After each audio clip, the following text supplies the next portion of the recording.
ವಿಚಾರದಲ್ಲಿ ನಿಮಗೆ bottom of the deck ಬಂದಿರುವಂತಹದ್ದು ಇಂಪ್ರೆಸ್ ಕಾರ್ಡ್ ಬಂದಿದೆ. ಸೊ ಇಂಪ್ರೆಸ್ ಕಾರ್ಡ್ ಏನನ್ನು ರೆಪ್ರೆಸೆಂಟ್ ಮಾಡುತ್ತೆ? ಕೆಲವೊಂದು ರೀತಿಯ ನಿಮ್ಮ ಲವ್ ಲೈಫಿನ ವಿಚಾರದಲ್ಲಿ ಶಾಂತವಾಗಿರ್ಬೇಕು, ಸಮಾಧಾನವಾಗಿರ್ಬೇಕು, ಒಂದು ಪ್ರೀತಿ ಇರಬೇಕು ಅನ್ನುವಂತಹದ್ದು, ಮತ್ತೆ ಒಂದು ಸ್ಟೇಬಲ್ ಆಗಿರ್ಬೇಕು ಅನ್ನುವಂತಹ ರೀತಿಯಲ್ಲಿ ನೀವು ಆಲೋಚನೆಯನ್ನು ಮಾಡ್ತಾ ಇರುವಂತಹದ್ದು ಬಾಟಮ್ ಆಫ್ ದ ಡೆಕ್ ಅಲ್ಲಿ ರೆಪ್ರೆಸೆಂಟ್ ಆಗ್ತದೆ. ಲೈಫಿನ ವಿಚಾರದಲ್ಲಿ ನೀವು ಪಾಸ್ಟಿನಲ್ಲಿ ಕೆಲವೊಂದು ರೀತಿಯ ಕೆಲವೊಬ್ಬರಿಗೆ ಸೋಲ್ಮೇಟ್ ಕನೆಕ್ಷನ್ ಅನ್ನ ರೆಪ್ರೆಸೆಂಟ್ ಮಾಡ್ತಾ ಇದೆ ಕೆಲವೊಬ್ಬರಿಗೆ. ಓಕೆನಾ? ನಿಮ್ಮ ಪ್ರೀತಿಯಲ್ಲಿ ಒಂದು ರೀತಿಯ ಬಾಂಡೇಜ್ ಇರುವಂತಹದ್ದು ರೆಪ್ರೆಸೆಂಟ್ ಆಗ್ತಾ ಇದೆ. ಹಾರ್ಮೋನಿಗಳು ಇರುವಂತಹದ್ದು ರೆಪ್ರೆಸೆಂಟ್ ಆಗ್ತದೆ ಕೆಲವೊಬ್ಬರಿಗೆ. ಓಕೆನಾ? ಮತ್ತೆ ಕೆಲವೊಬ್ಬರಿಗೆ ನಿಮ್ಮ ಲವ್ ಲೈಫ್ ನ ವಿಚಾರದಲ್ಲಿ ಥರ್ಡ್ ಪಾರ್ಟಿ ಸಿಚುಯೇಷನ್ ಅನ್ನ ರೆಪ್ರೆಸೆಂಟ್ ಆಗ್ತಾ ಇದೆ. ಓಕೆನಾ? ಥರ್ಡ್ ಪಾರ್ಟಿ ಸಿಚುಯೇಷನ್ಸ್ ಅನ್ನ ರೆಪ್ರೆಸೆಂಟ್ ಮಾಡ್ತದೆ ನಿಯರ್ ಪಾಸ್ಟಿನಲ್ಲಿ ನಿಮಗೆ.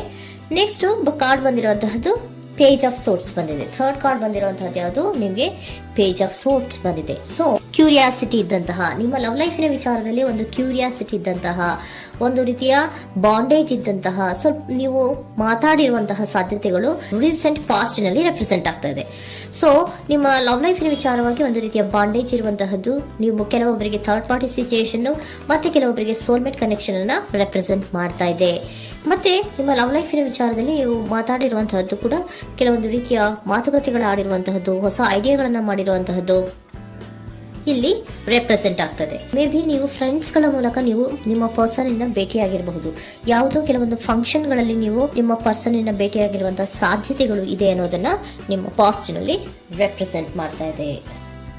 ನೆಕ್ಸ್ಟ್, ಅಟ್ ಪ್ರೆಸೆಂಟ್ನಲ್ಲಿ ಯಾಕೋ ನಿಮ್ಮ ಲವ್ ಲೈಫಿನ ವಿಚಾರದಲ್ಲಿ ಫೀಲಿಂಗ್ ಲೆಫ್ಟ್ ಔಟ್ ಆಗಿರುವಂತಹ ಸಾಧ್ಯತೆಗಳು ರೆಪ್ರೆಸೆಂಟ್ ಆಗ್ತಾ ಇದೆ. ಅಟ್ ಪ್ರೆಸೆಂಟ್ನಲ್ಲಿ ಯಾಕೋ ಕೆಲವೊಂದು ರೀತಿಯ ಚಿಂತೆಗಳಿರುವಂತಹದ್ದು, ವರೀಸ್ಗಳಿರುವಂತಹದ್ದು, ಬೇಜಾರಿನಲ್ಲಿ ನಿಮ್ಮ ಲವ್ ಲೈಫಿನ ವಿಚಾರದಲ್ಲಿ ಇರುವಂತಹದ್ದು ರೆಪ್ರೆಸೆಂಟ್ ಆಗ್ತಾ ಇದೆ. ಯಾಕೆ ಅಂದ್ರೆ ನಿಮ್ಮ ಲವ್ ಲೈಫಿನ ವಿಚಾರವಾಗಿ ಕೆಲವೊಂದು ರೀತಿಯ ಬದಲಾವಣೆಗಳಾಗ್ತಾ ಇರುವಂತಹದ್ದು ರೆಪ್ರೆಸೆಂಟ್ ಆಗ್ತಾ ಇದೆ. ಯಾಕೋ ಕೆಲವೊಂದು ಚೇಂಜಸ್ಗಳಾಗ್ತಾ ಇರೋದ್ರಿಂದ ನೀವು ಬೇಜಾರಿನಲ್ಲಿ ಇರುವಂತಹದ್ದು.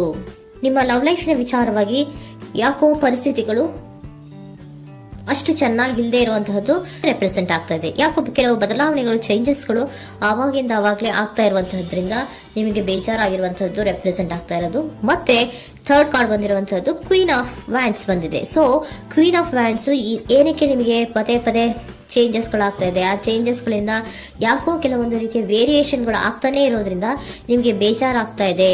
ಸೊ ಅದಕ್ಕೋಸ್ಕರ ನೀವೇನ್ ಮಾಡ್ತೀರಾ? ಬಹಳ ಧೈರ್ಯವಾಗಿ ಕೆಲವೊಂದು ನಿರ್ಣಯಗಳನ್ನ ಮಾಡುವಂತಹ ಸಾಧ್ಯತೆಗಳು ಅಟ್ ಪ್ರೆಸೆಂಟ್ ನಲ್ಲಿ ರೆಪ್ರೆಸೆಂಟ್ ಆಗ್ತಾ ಇದೆ.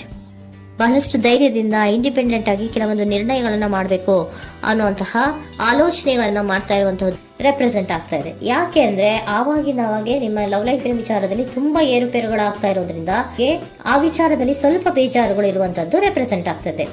ಇನ್ ಇಮಿಡಿಯೇಟ್ ಫ್ಯೂಚರಿನಲ್ಲಿ ಯಾಕೋ ನೀವು ಕೆಲವೊಂದು ವಿಚಾರಗಳಲ್ಲಿ ನೋಡಿ ಆತಂಕ ಪಡ್ತಾ ಇರುವಂತಹ, ಎಗೇನ್ ಬೇಜಾರನ್ನ ಪಡ್ತಾ ಇರುವಂತಹದ್ದು, ನಿದ್ರಾಹೀನತೆಯನ್ನ ಮಾಡ್ಕೋತಾ ಇರುವಂತಹದ್ದು, ಸ್ಟ್ರೆಸ್ ನಲ್ಲಿ ಇರುವಂತಹದ್ದು ರೆಪ್ರೆಸೆಂಟ್ ಆಗ್ತಾ ಇದೆ. ಕೆಲವೊಂದು ನಿರ್ಣಯಗಳನ್ನು ತಗೊಳ್ಳುವಂತಹ ಸ್ಟ್ರೆಸ್ ಗಳಲ್ಲಿ ಇರುವಂತಹದ್ದು ಕೆಲವೊಬ್ಬರಿಗೆ ಯಾಕೋ ಇಮಿಡಿಯೇಟ್ ಫ್ಯೂಚರ್ ನಲ್ಲಿ ಕೂಡ ರೆಪ್ರೆಸೆಂಟ್ ಆಗ್ತಾ ಇದೆ. ಆದ್ರೆ ಇಮಿಡಿಯೇಟ್ ಫ್ಯೂಚರ್ ನಲ್ಲಿ ನೀವು ಏನ್ ಮಾಡ್ಬೇಕಾಗಿತ್ತು? ಸೊ ಕ್ವಿಕ್ ಥಿಂಕಿಂಗ್ ಅನ್ನ ಮಾಡ್ಬೇಕಾಗಿತ್ತು. ಕೆಲವು ವಿಚಾರಗಳ ಬಗ್ಗೆ ನೀವು ಫೋಕಸ್ ಅನ್ನ ಮಾಡ್ಬೇಕಾಗಿತ್ತು. ಏನಾಗ್ತಾ ಇದೆ ನಮ್ಮ ಲವ್ ಲೈಫಿನ ವಿಚಾರದಲ್ಲಿ ಅನ್ನೋದನ್ನ ಫೋಕಸ್ ಅನ್ನ ಮಾಡಿದ್ರೆ ನಿಮ್ಮ ಲವ್ ಲೈಫಿನ ವಿಚಾರದಲ್ಲಿ ಕೆಲವೊಂದು ರೀತಿಯ ಫುಲ್ಫಿಲ್ಮೆಂಟ್ಗಳು, ಸಮಾಧಾನಗಳು, ಖುಷಿಗಳು ಇರುತ್ತೆ. ಯಾವಾಗ ನೀವು ಫೋಕಸ್ ಅನ್ನ ಮಾಡೋದಿಲ್ವೋ ಆಗ ನಿಮ್ಗೆ ಮತ್ತಷ್ಟು ಆತಂಕಗಳು, ಬೇಜಾರುಗಳು ಆಗುವಂತ ಸಾಧ್ಯತೆಗಳು ಇದೆ. ಇದು king of swords, nine of swords ಇನ್ನ ಕ್ಲಾರಿಫಿಕೇಶನ್ ಕಾರ್ಡ್ ಅಷ್ಟೇ. ಅಂದ್ರೆ ಏನು? ನೀವು ಕೆಲವೊಂದು ವಿಚಾರಗಳಲ್ಲಿ ಫೋಕಸ್ ಅನ್ನ ಮಾಡಬೇಕು. ಲವ್ ಲೈಫಿನ ವಿಚಾರಗಳಲ್ಲಿ ಫೋಕಸ್ ಅನ್ನ ಮಾಡಿ ಕೆಲವೊಂದು ರೀತಿಯ ಆಕ್ಷನ್ಸ್ ಗಳನ್ನ ತಗೊಂಡ್ರೆ ಫುಲ್ಫಿಲ್ಮೆಂಟ್ ಗಳಾಗುವಂತಹ, ಸಮಾಧಾನಗಳಾಗುವಂತಹ, ಖುಷಿಗಳಾಗುವಂತಹ ಸಾಧ್ಯತೆಗಳು ಇದೆ. ಕರೆಕ್ಟ್ ಆಗಿ ಮಾತಾಡಬೇಕು. ಏನ್ ಮಾತಾಡಬೇಕು ನಿಮ್ಮ ಲವ್ ಲೈಫಿನ ವಿಚಾರವಾಗಿ ಕರೆಕ್ಟ್ ಆಗಿ ಮಾತಾಡಿ ಕೆಲವೊಂದು ರೀತಿಯ ಕ್ಲಿಯರ್ ಥಿಂಕಿಂಗ್ ಅನ್ನ ಮಾಡಿ ಕ್ವಿಕ್ ಆಕ್ಷನ್ಸ್ ಅನ್ನ ತಗೊಳ್ಳುವಂತಹದ್ದು ರೆಪ್ರೆಸೆಂಟ್ ಆಗ್ತಾ ಇದೆ. ಓಕೆನಾ? ಇದಿಷ್ಟು ನಿಮ್ಮ ಕಾರ್ಡ್ಸ್ ನ ರೀಡಿಂಗು. ನೆಕ್ಸ್ಟ್, ಏಂಜಲ್ ಗೈಡೆನ್ಸ್ ನಿಮ್ಗೆ ಏನ್ ಹೇಳ್ತಾ ಇದ್ದಾರೆ ಅನ್ನೋದನ್ನ ನೋಡೋಣ.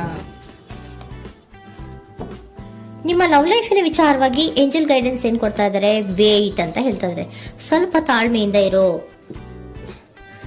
ಅವಸರದಲ್ಲಿ ಯಾವ ನಿರ್ಧಾರವನ್ನ ಕೂಡ ಮಾಡಬೇಡ ಅನ್ನೋದನ್ನ ಏಂಜಲ್ ಗೈಡೆನ್ಸ್ ಕೊಡ್ತಾ ಇದ್ದಾರೆ. It's up to you.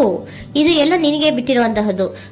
ಬೇಗ ಬೇಗ ಕೆಲವೊಂದು ನಿರ್ಧಾರಗಳನ್ನ ಕ್ವಿಕ್ ಥಿಂಕಿಂಗ್ ಅನ್ನ ಮಾಡಿದ್ರು ಕರೆಕ್ಟ್ ಆಗಿ ಕ್ಲಿಯರ್ ಥಿಂಕಿಂಗ್ ಅನ್ನ ಮಾಡಬೇಕು. ಸೊ ಕ್ಲಿಯರ್ ಥಿಂಕಿಂಗ್ ಅನ್ನ ಮಾಡೋದಕ್ಕೆ ಲವ್ ಲೈಫ್ ನ ವಿಚಾರವಾಗಿ ಸ್ವಲ್ಪ ಟೈಮು ಬೇಕಾಗುತ್ತೆ. ಅದಕ್ಕೋಸ್ಕರನೇ ಏಂಜಲ್ ಗೈಡೆನ್ಸ್ ನಿಮ್ಗೆ ಏನ್ ಕೊಡ್ತಾ ಇದಾರೆ, ಸ್ವಲ್ಪ ವೇಟ್ ಮಾಡಿ.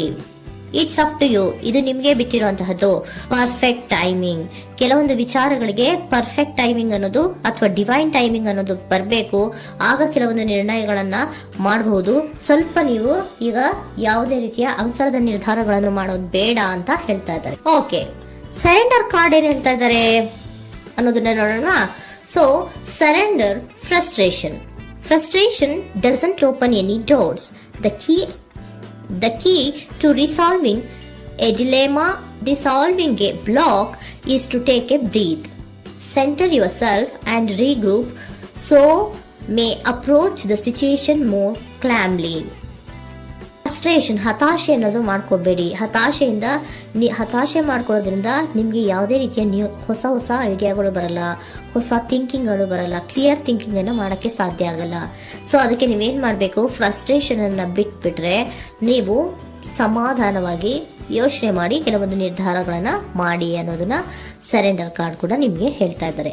ಸೊ ನಿಮ್ಮ ಲವ್ ಲೈಫಿನ ವಿಚಾರದಲ್ಲಿ ಈಗ ಸ್ವಲ್ಪ ನಿಮಗೆ ಬೇಜಾರುಗಳಿರುವಂತಹದ್ದು, ಕೆಲವೊಂದು ಬದಲಾವಣೆಗಳು, ವೇರಿಯೇಷನ್ಗಳು ಆಗ್ತಾ ಇರುವಂತಹದ್ದು ರೆಪ್ರೆಸೆಂಟ್ ಆಗ್ತಾ ಇದೆ.